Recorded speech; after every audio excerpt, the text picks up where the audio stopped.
King Kong Brody has held his own against almost every opponent, but he finally found one he couldn't lick, and that was Mother Nature when you were trapped in Texas and couldn't make it to St. Louis for a big team match where you'd been scheduled with Ric Flair against Andre the Giant and Rocky Johnson. I know you were very frustrated that evening when you couldn't make it to St. Louis.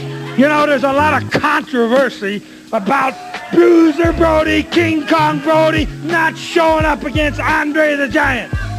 Larry, I don't have to tell you, and I don't have to tell all the people here in the Midwest, that King Kong Brody is not afraid to get in the ring with any man or two men in professional wrestling. The people here in this area have seen my ability in the ring. I don't have to come out here and be bragging and boasting and telling everybody that I am the best wrestler here or I am the toughest. They got their own opinion, and I know all of them, as intelligent wrestling fans, know that I am the best man, and that includes the Giant.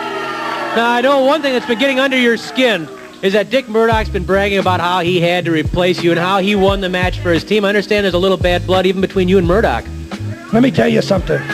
Dickie Murdoch can come out here and be yelling at the people over here and telling everybody that he's going to beat the Giant.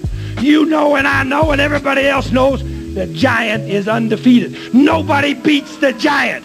But you know as well as I know that the Giant is living a very, very dangerous life. He has been in the ring with me before, and he knows that he's going to have to get in the ring with me again.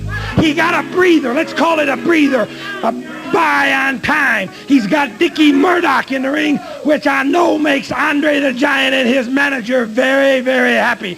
If anybody was sad the other night, it was me. If anybody was happy the other night, it was Andre the Giant and his manager, because King Kong Brody did not show up. Now, I don't have to come out here and tell you that since I've been coming to St. Louis, I have defeated 3 former world champions. I am the man who beat Pat O'Connor in the middle of the ring. I am the man who beat Jack Briscoe, one of the greatest champions of all time. I am the man who ran Terry Funk completely out of town. Now that's 3 former world champions. What makes you think or anybody else think that I might be scared of any man in professional wrestling? Anybody who thinks that is completely loco.